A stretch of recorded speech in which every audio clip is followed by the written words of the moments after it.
আসসালামু আলাইকুম সবাইকে। আজকে যে ব্লগটা আপনাদের সাথে শেয়ার করছি সেটা হচ্ছে ঈদের দ্বিতীয় দিন। আর ঈদের দ্বিতীয় দিন বিকালবেলা হাতে একটু সময় ছিল, তাই আমি আমার ছাদ বাগানের কাজটা আজকে কিছুটা হলেও এগিয়ে নিব। কারণ অন্যান্য দিনের তুলনায় আজকের দিনটা একটু অন্যরকম, অত বেশি গরম নাই।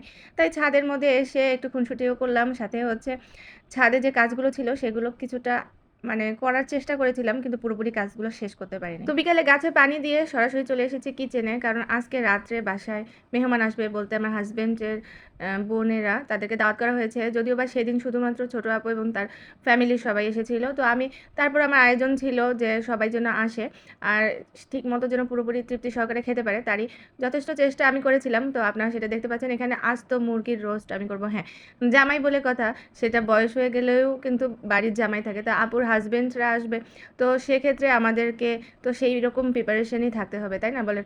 তো এখানে আস্ত রোস্টটাকে আমি প্রেশার কুকারে বসিয়ে দিয়েছি। তারপরে খুব সুন্দরভাবে সফটভাবে যখন সেদ্ধ হয়ে গেছে তখন আমি সেটা সার্ভ করেছি। আস্ত মুরগির রোস্টটাকে আমি প্রথমে ম্যারিনেট করে রেখেছিলাম, তারপরে ঠিক যেভাবে আমরা রোস্ট রান্না করি বাসায় সব রকম উপকরণ একইভাবে দিয়ে আমি একটু পরিমাণটা বেশি হবে, যেহেতু আস্ত মুরগি আর প্রিপারেশনটা বা মেরিনেট করার ব্যাপারটা একটু বেশি টাইম ধরে হবে, তাই আমি বিকাল থেকেই প্রিপারেশন নিয়েছিলাম।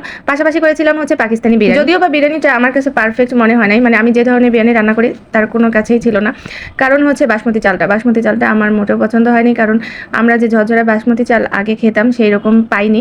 হাতের কাছে যা ছিল সেটা দিয়েই চালিয়ে নিয়েছি সেদিন। তাছাড়া অন্যান্য আইটেমগুলো ছিল, কী কী রান্না করেছিলাম আমার নিজেও আর মনে নাই। আর শুধুমাত্র ভিডিও ফুটেজ থাকার কারণে সেগুলো আবারও নতুন করে দেখতে পেলাম এবং আপনাদের সাথে শেয়ার করতে পারলাম। তো আজকে আল্লাহ হাফেজ।